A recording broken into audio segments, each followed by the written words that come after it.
He's got some information that's very valuable. I want you to listen to what he has to say, and I want to congratulate you. Thank you, That was sir. great. Thanks, Ted.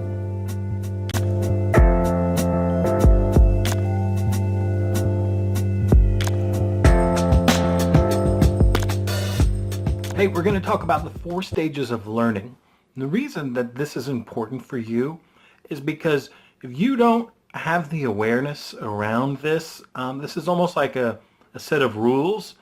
If you're trying to live a good life and to create the environment and the sort of circumstances you want, you're trying to manifest that dream or that job or, whatever it is, if you're, actively striving to achieve something, it's vital that you understand the 4 stages of learning.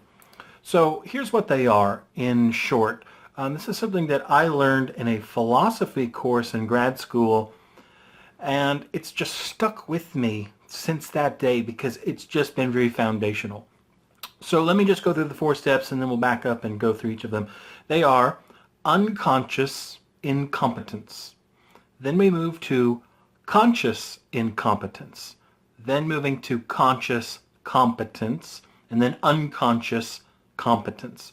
So it's a play on these words of conscious, unconscious, and competent and incompetent. So the very first one is unconscious incompetence.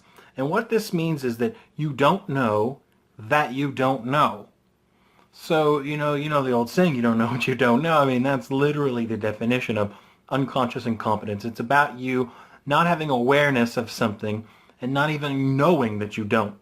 So let's say, we'll work this into a story here, into an analogy for you to wrap your head around it. Let's say that I come and I tell you about this great thing called golf. And you go, golf? Well, what is that? I've never even heard of that before. So up to that point, you didn't know what you didn't know. You were unconsciously incompetent. You didn't know about golf, and you didn't even know that you didn't know. So now that I tell you about golf, I say it's this game. You have a club. It's like a stick, really, and there's a little ball, and you hit the ball, and you try to get it to go really far, and then get it in the hole, half a mile down that way.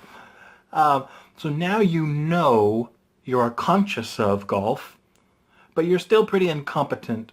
So you don't really know how to do it, okay? Like with anything you're learning or any skill you're developing, the first step is gaining awareness that it exists, even though you don't have it mastered, you don't even know how to do it really, but you now know and you've moved to this level of conscious incompetence. So now you know that you don't know.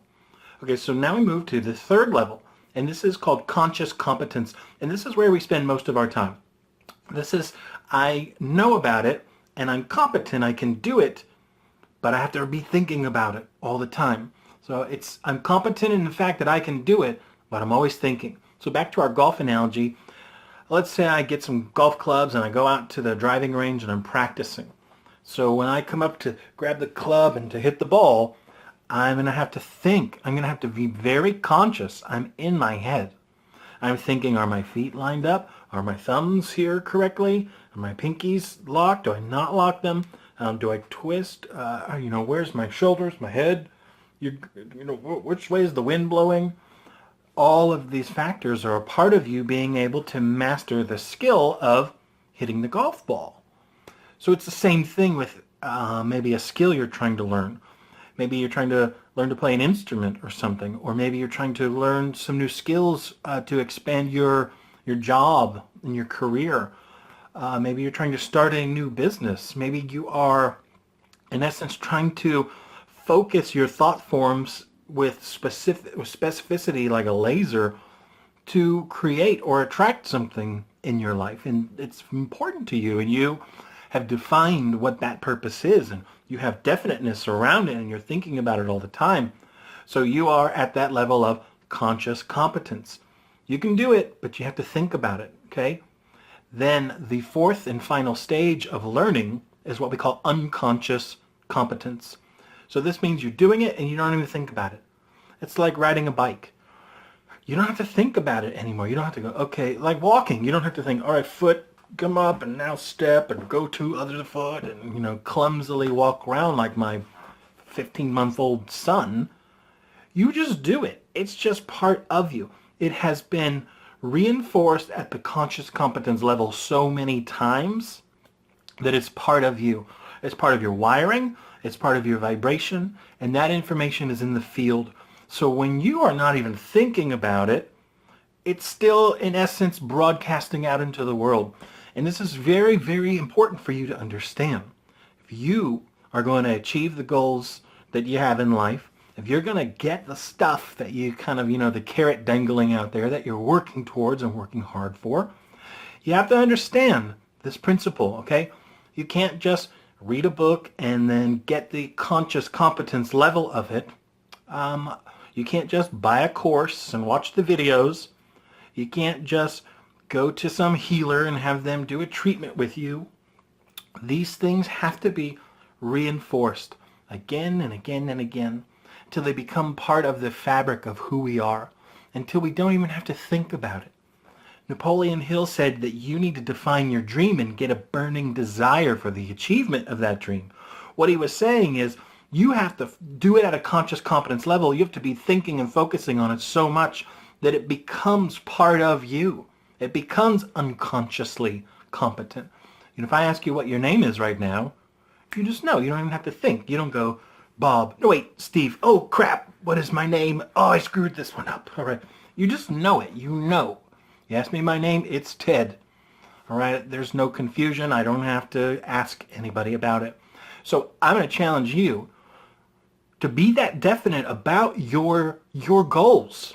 And I would even say your goal, singular, to pick one and get really laser focused about it, and then understand the way that we learn information and encode it into our physical and energetic form so that you have the best advantage of getting the things that you want and achieving the life that you're striving for and living the good life and feeling that richness and fulfillment that comes along with not having to stress out about bills or time.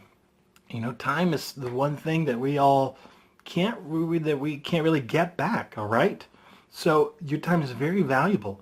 And I want to see each and every one of you using your time to the highest good, not only for your lessons that you came here to learn, but to help everyone out, not only in our tribe and our community, but in the world, to make it a better place and to leave it a better place than we got it.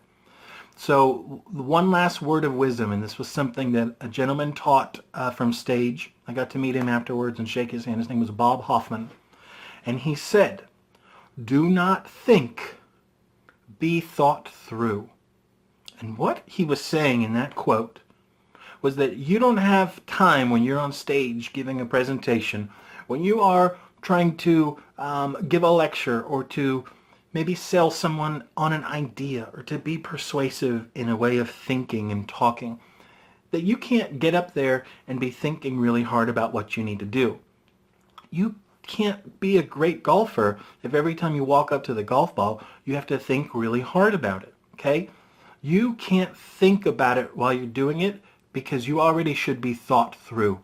You should have thought through this process 1,000 times. You should have run through it, dedicated it to not only memory, but to muscle memory, to energetic vibrational match, so that the signals that you're sending out into the world come from that level of unconscious competence and not from the level of conscious awareness and thinking. Don't think, be thought through, and you will achieve all of the stuff that you want.